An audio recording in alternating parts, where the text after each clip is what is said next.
ಫಟಾಫಟ್ 50ಗೆ ಸ್ವಾಗತ. ನಾನು ಮಧುಶ್ರೀ. ನಾನು ಪ್ರತಿಮಾ ಭಟ್. ಬನ್ನಿ ಕ್ಷಣದ 50 ಸುದ್ದಿಗಳನ್ನು ಕ್ವಿಕ್ ಆಗಿ ನೋಡೋಣ. ಶಿವಮೊಗ್ಗದ ಭದ್ರಾವತಿಯಲ್ಲಿ ಎಂಎಲ್ಎ ಮಗ ಮಹಿಳಾ ಅಧಿಕಾರಿಗೆ ಅಶ್ಲೀಲವಾಗಿ ಬೈದಿದ್ದಾರೆ ಎನ್ನಲಾದ ವಿಡಿಯೋ ವಿವಾದಕ್ಕೆ ಕಾರಣವಾಗಿದ್ದು ಸೋಷಿಯಲ್ ಮೀಡಿಯಾದಲ್ಲಿ ವಿಡಿಯೋ ವೈರಲ್ ಆಗಿದೆ.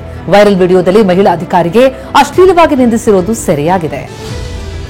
ಮಹಿಳಾ ಅಧಿಕಾರಿಗೆ ಕಾಂಗ್ರೆಸ್ನ ಶಾಸಕ ಸಂಗಮೇಶ್ ಪುತ್ರನ ನಿಂದನೆ ಖಂಡಿಸಿ ಶಿವಮೊಗ್ಗ ಭದ್ರಾವತಿಯಲ್ಲಿ ಬಿಜೆಪಿ ಕಾರ್ಯಕರ್ತರು ಪ್ರತಿಭಟನೆ ನಡೆಸಿದರು.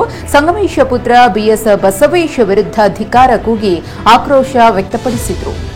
ಮಹಿಳಾ ಅಧಿಕಾರಿಯನ್ನ ಅವಾಚ್ಯ ಶಬ್ದಗಳಿಂದ ನಿಂದಿಸಿದ ಕಾಂಗ್ರೆಸ್ ಶಾಸಕ ಸಂಗಮೇಶ್ ಪುತ್ರ ಬಸವೇಶ್ ವಿರುದ್ಧ ದೂರು ದಾಖಲು ಮಾಡಬೇಕು ಅಂತ ಬಿಜೆಪಿ ಶಾಸಕ ಚನ್ನಬಸಪ್ಪ ಆಗ್ರಹಿಸಿದ್ದಾರೆ. ಅಧಿಕಾರಿಗಳು ಈ ಸರ್ಕಾರದ ನಡೆಯಿಂದ ಬೇಸತ್ತು ಆತ್ಮಹತ್ಯೆ ದಾರಿ ಹಿಡಿತಾ ಇದ್ದಾರೆ. ಗೃಹ ಸಚಿವರೇ ಕಾನೂನು ಸುವ್ಯವಸ್ಥೆ ಕಾಪಾಡಿ ಅಂತ ಒತ್ತಾಯಿಸಿದ್ದಾರೆ. ಮಹಿಳಾ ಅಧಿಕಾರಿಗೆ ಕಾಂಗ್ರೆಸ್ನ ಶಾಸಕ ಸಂಗಮೇಶ್ ಪುತ್ರ ನಿಂದಿಸಿರುವುದನ್ನು ಶಿವಮೊಗ್ಗ ನಗರ ಬಿಜೆಪಿ ಶಾಸಕ ಚನ್ನಬಸಪ್ಪ ಖಂಡಿಸಿದ್ದಾರೆ. ಇದರ ಬಗ್ಗೆ ಸುಮೋಟೋ ಕೇಸ್ನಲ್ಲಿ ಎಫ್ಐಆರ್ ಮಾಡಲು ಆ ಡಿವೈಎಸ್ಪಿಗೆ ಕಾಮನ್ ಸೆನ್ಸ್ ಇಲ್ವಾ ಅಂತ ಪ್ರಶ್ನಿಸಿದ್ದಾರೆ. ಭದ್ರಾವತಿಯನ್ನು ರಿಪಬ್ಲಿಕ್ ಮಾಡಲು ಹೊರಟಿದ್ದೀರಾ ಅಂತ ಕಿಡಿಕಾರಿದ್ದಾರೆ. ಮಹಿಳಾ ಅಧಿಕಾರಿಗೆ ಕಾಂಗ್ರೆಸ್ ಶಾಸಕ ಸಂಗಮೇಶ್ ಪುತ್ರನಿಂದ ನಿಂದನೆ ಪ್ರಕರಣದ ಬಗ್ಗೆ ವರದಿ ಪಡ್ಕೊಳ್ತೇನೆ ಅಂತ ವಿಪಕ್ಷ ನಾಯಕ ಆರ್ ಅಶೋಕ್ ಹೇಳಿದ್ರು. ಅಲ್ಲದೆ ಕಾಂಗ್ರೆಸ್ನಿಂದ ಅಭಿವೃದ್ಧಿಯಾಗಿಲ್ಲ, ಹೀಗಾಗಿ ಮರಳು ಮಾಫಿಯಾ ಮಾಡ್ತಿದ್ದಾರೆ.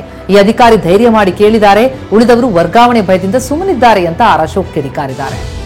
ಮಹಿಳಾ ಅಧಿಕಾರಿಗೆ ಕಾಂಗ್ರೆಸ್ ಶಾಸಕ ಸಂಗಮೇಶ್ ಪುತ್ರ ನಿಂದಿಸಿರುವುದನ್ನು ಸಚಿವ ಕೆಎನ್ ರಾಜಣ್ಣ ಖಂಡಿಸಿದ್ದಾರೆ. ಮಿನಿಸ್ಟರ್ ಆಗಲಿ, ಶಾಸಕ ಆಗಲಿ, ಶಾಸಕರ ಮಗನೇ ಆಗಲಿ ಹಾಗೆ ಮಾತನಾಡುವವರ ವಿರುದ್ಧ ನಿರ್ದಾಕ್ಷಿಣ್ಯ ಕ್ರಮ ಆಗಬೇಕು ಅಂತ ಕೆಎನ್ ರಾಜಣ್ಣ ಆಗ್ರಹಿಸಿದ್ದಾರೆ.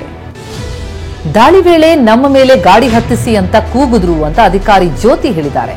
ಶಿವಮೊಗ್ಗದಲ್ಲಿ ಮಾತನಾಡಿದ ಅವರು, ನಾವು ಹೋದಾಗ ಅಕ್ರಮ ಗಣಿಗಾರಿಕೆಯಲ್ಲಿ ಅವರೆಲ್ಲ ತೊಡಗಿದ್ರು, ನಮಗೆ ಬೆದರಿಕೆ ಹಾಕುವಂತಹ ಯತ್ನ ನಡೀತು, ನಮಗೇನೇನು ತೊಂದರೆ ಆಯಿತು ಎನ್ನುವ ಬಗ್ಗೆ ದೂರು ಕೊಟ್ಟಿದ್ದೀವಿ ಅಂತ ಹೇಳಿದ್ದಾರೆ. ಮೈಸೂರಿನ ಉದಯಗಿರಿ ಪೊಲೀಸ್ ಠಾಣೆ ಬಳಿ ದಾಂಧಲೆ ಬಗ್ಗೆ ಸಹಕಾರ ಸಚಿವ ಕೆಎನ್ ರಾಜಣ್ಣ ಗರಂ ಆದರು. ಪೊಲೀಸರಿಗೆ ಏನಾಗಿದೆ, ಮಿನಿಮಮ್ ಕಾಮನ್ ಸೆನ್ಸ್ ಬೇಡವಾ? ಯಾರೋ ಆರ್ಎಸ್ಎಸ್ನವನು ಈ ಕೃತ್ಯ ಮಾಡಿದ್ದಾನೆ, ಆತನನ್ನ ಪೊಲೀಸರು ಯಾಕೆ ಉದಯಗಿರಿ ಪೊಲೀಸ್ ಠಾಣೆಯಲ್ಲಿ ಇಟ್ರು ಅಂತ ಆಕ್ರೋಶ ವ್ಯಕ್ತಪಡಿಸಿದರು. ಮೈಸೂರಿನ ಉದಯಗಿರಿ ಠಾಣೆಗೆ ವಿಪಕ್ಷ ನಾಯಕ ಆರ್ ಅಶೋಕ್ ಭೇಟಿ ನೀಡಿದರು. ನಿನ್ನೆ ರಾತ್ರಿ ನಡೆದ ಘಟನೆಯ ಬಗ್ಗೆ ಆರ್ ಅಶೋಕ್ ಮಾಹಿತಿ ಪಡೆದರು. ಈ ವೇಳೆ ಕಾಂಗ್ರೆಸ್ ಸರ್ಕಾರದ ವಿರುದ್ಧ ಆಕ್ರೋಶ ವ್ಯಕ್ತಪಡಿಸಿದರು.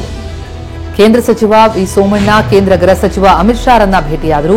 ಸಂಸತ್ ಭವನದಲ್ಲಿ ಭೇಟಿಯಾಗಿ ಅಮಿತ್ ಶಾ ಜೊತೆ ಸೋಮಣ್ಣ ಸುಮಾರು 20 ನಿಮಿಷಗಳ ಕಾಲ ಚರ್ಚೆ ಮಾಡಿದ್ದಾರೆ.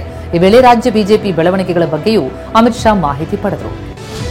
ಅಪಘಾತದಲ್ಲಿ ಗಾಯಗೊಂಡು ಸದ್ಯ ಚೇತರಿಸಿಕೊಂಡಿರುವ ಸಚಿವೆ ಲಕ್ಷ್ಮೀ ಹೆಬ್ಬಾಳ್ಕರ್ ಮನೆಯಿಂದಲೇ ಕಾರ್ಯನಿರ್ವಹಿಸುತ್ತಿದ್ದಾರೆ. ಬಜೆಟ್ನ ಪೂರ್ವಭಾವಿ ಸಭೆಯಲ್ಲಿ ಸಚಿವೆ ಲಕ್ಷ್ಮೀ ಹೆಬ್ಬಾಳ್ಕರ್ ಭಾಗಿಯಾಗಿದ್ದಾರೆ. ಸಿಎಂ ಸಿದ್ದರಾಮಯ್ಯನವರ ಜೊತೆ ವಿಡಿಯೋ ಕಾನ್ಫರೆನ್ಸ್ ಸಭೆಯಲ್ಲಿ ಭಾಗಿಯಾಗಿದ್ದಾರೆ. ಹಾಸನದ ಹೊಳೆನರಸೀಪುರ ತಾಲೂಕಿನ ಮಾವಿನಕೆರೆ ಗ್ರಾಮದಲ್ಲಿ ಶ್ರೀ ಲಕ್ಷ್ಮೀ ರಂಗನಾಥ ಸ್ವಾಮಿ ಜಾತ್ರಾ ಮಹೋತ್ಸವ ನಡೆಯಿತು. ಈ ವೇಳೆ ಜೆಡಿಎಸ್ ಕಾಂಗ್ರೆಸ್ನಿಂದ ಪ್ರತ್ಯೇಕವಾಗಿ ಆರ್ಕೆಸ್ಟ್ರಾ ಆಯೋಜನೆ ಮಾಡಲಾಗಿತ್ತು. ಈ ವೇಳೆ ಮಾಜಿ ಸಚಿವ ಎಚ್ಡಿ ರೇವಣ್ಣ ಕಾಂಗ್ರೆಸ್ ಸಂಸದ ಶ್ರೇಯಸ್ ಪಟೇಲ್ ವಿರುದ್ಧ ವಾಗ್ದಾಳಿ ಮಾಡಿದರು.